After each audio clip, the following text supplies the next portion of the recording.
嚟到屬兔咯喎，我媽媽咧就係屬兔嘅，係啦。咁我想問下啦，今年屬兔嘅運程係如何咧？係嘛？聽完之後又知道點樣話翻俾媽咪知係嘛？係係啦，屬兔嘅朋友咧，其實咧今年嘅運程終於比較好啦。係啦，點解我咁留意屬兔？因為師傅屬兔嘅，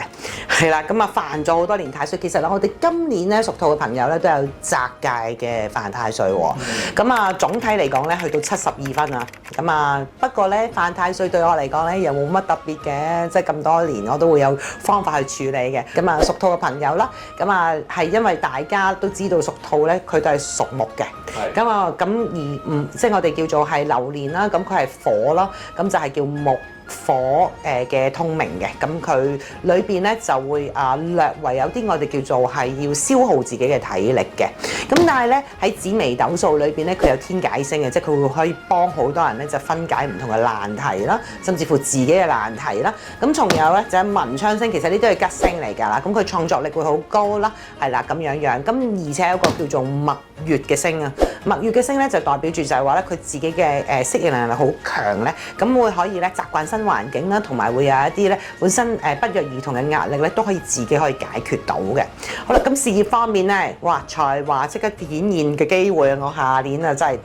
話俾你聽，我改制啊，我做好多唔同嘅新嘅資訊俾大家睇啊。咁啊過程辛苦，不過屬兔本身個屬性咧，佢哋係好捱得苦嘅。係啦，咁所以咧就係佢哋嗰個艱辛先苦後甜咯，因為佢亦都會去學一啲新嘅技能啦，會去接受新事物啦。咁因為九運咧，全部都係一個轉新嘅環境，咁而屬兔呢一個嘅生肖咧，佢哋都會係好容易適應到嘅。咁啊嚟到咧就可以迎接住新嘅氣場咧，去從事佢哋自己文化教育設計啊，所有呢啲嘅行業咧，即係帶埋呢啲咁嘅元素喺自己原生嘅，會變咗多元化。咁另外咧財運咧就正財為佳，因為事業都算唔差嘅，咁而且咧亦都地位上面因為被認可咗咧，咁從而間令到自己收入增加嘅。咁另外咧喺我哋嗰個投資運咧財運裏邊咧，屬兔嘅朋友咧佢嗰個眼光特別獨到嘅，謹記唔好去跟風炒作，因為你一跟風炒作，人哋嗰度賺10蚊，你先賺1蚊咁離場嘅。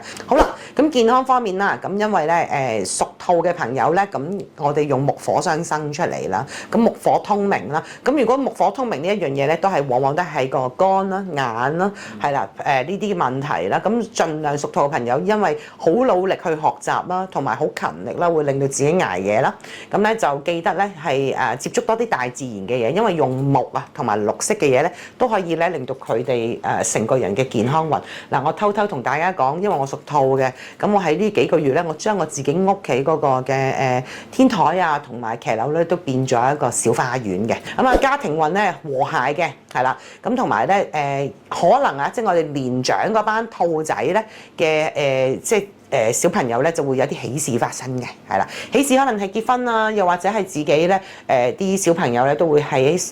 讀書學業成績上面都會有一啲好嘅信息帶翻嚟嘅，有啲喜訊係啦。咁姻緣方面啊嚇，咁啊就係會單身嘅人咧就會喺自己嗰啲學習嘅場所咯，同埋一啲文化嘅活動啦。點解？因為佢都係一啲木嘅屬性嘅地方，會遇到心儀對象㗎。大家要到喺嗰啲地方裏邊留意多啲。咁已婚者咧就會同伴侶之間咧，大家都會互相互惠互利咧，會係有一啲更加高嘅成長嘅空間嘅。好啦，咁啊兔仔嘅六合就係屬狗嘅，咁所以點解我生咗隻狗翻嚟俾自己啦？咁樣係啦，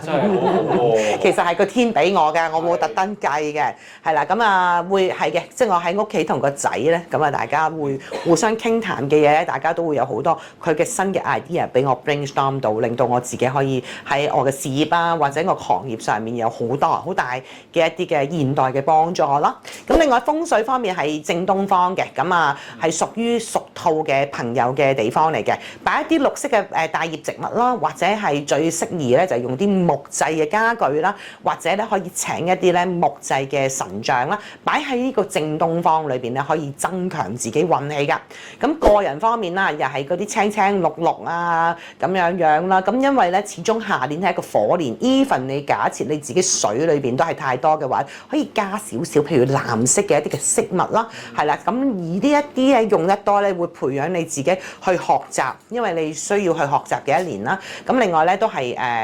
嚟緊2026年咧，都可以向一啲園藝上面嘅思維去發展咧，就會令到自己心定之後咧，就會有啲新嘅思維出現㗎啦。好啦，可以行下多啲山啊，睇下多啲植物。係啊，種下花啊，種下草啊，係啊其實都幾好，係心曠神怡有。係啊，我而家我屋企有羅勒啦，又種咗又有rosemary 啦，種菜啊嘛，我仔話而家係菜園有生菜啦，即係咁樣啦。喂，咁又有啲咩風水嘅擺設係可以令到本身已經係幾好嘅運勢係再好啲咧？唔係只係兔啦，我諗相信喺12生肖裏邊咁樣講啦。咁其實咧係一啲九宮飛星裏邊一啲旺位啦，因為嚟緊2026咧，我哋叫做18財星入中啦，所以通常喺個廳入邊緊記有一樣嘢，外間我都好想宣揚一件事啊，有啲某啲artist 啦去講就話可能叫你擺啲鹽啊、胡椒啊喺個中間個廳嗰度啊咁樣，咁大家咧緊記千祈唔好做啊，因為咧嚟緊2026年我哋係18財星入中咧，鹽係化煞嘅。咁而咧，我哋胡椒咧都係會係將我哋叫做係病氣，即係個類似洗走啦。咁但係中間係一個我哋叫做貴人星啦。咁你將一個化煞嘅嘢擺喺度，就將自己嘅貴人趕走嘅。咁我哋隨之間，我哋換翻咧喺一個中間嘅位置咧，我哋可以擺一啲我哋催旺貴人嘅，例如你見到我哋有一啲嘅孔雀毛啦，即係嗰啲嘅擺設啦嚇，你會可以用一啲玉桂啦，玉桂本身佢係一啲招財嘅一啲嘅特質嘅，玉桂加呢個孔雀羽毛擺喺個廳嘅中間裏邊咧，其實咧大籠統地可以令到全部人嘅運程都會提升嘅。係啦。